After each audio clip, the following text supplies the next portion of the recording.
Thank you, Mr. Speaker. Appreciate both of my colleagues from New York, the distinguished gentleman, Mr. Zeldin, and Mr. Engel, for their strong leadership in standing up against this BDS movement.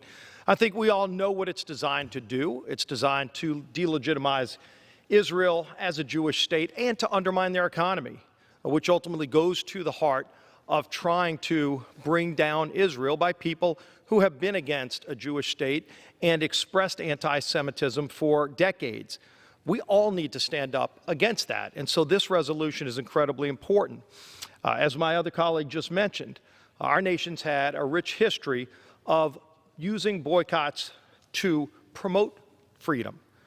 There are other boycotts that have been displayed to undermine freedom, and that's really where the BDS movement is in a very different category, and I think we all need to make that distinction. If a boycott is being used to advance freedom, that's one we should support, but if a boycott's being used to undermine the very freedoms that exist in the only real elected democracy in the Middle East, we all need to rise up against that.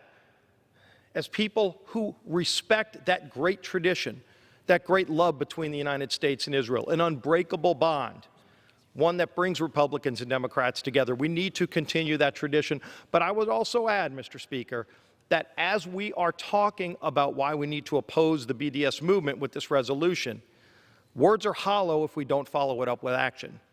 And so at the same time, Mr. Speaker, as hopefully we get an overwhelming, maybe unanimous vote on this resolution, it's long past time that the Democrat leadership of this House bring up H.R. 336 by Mr. McCall, the bill that actually puts teeth in the law to stand up against the BDS movement all around the world, here even sometimes in Congress or in other states, but in other countries where they're trying to advance this movement. We need teeth, words and action. So these are words today. We need to follow it up with H.R. 336, real action. I would urge that we stand strong together. And with that, Mr. Speaker, I would yield back the balance of my time. Gentleman from Louisiana yields back.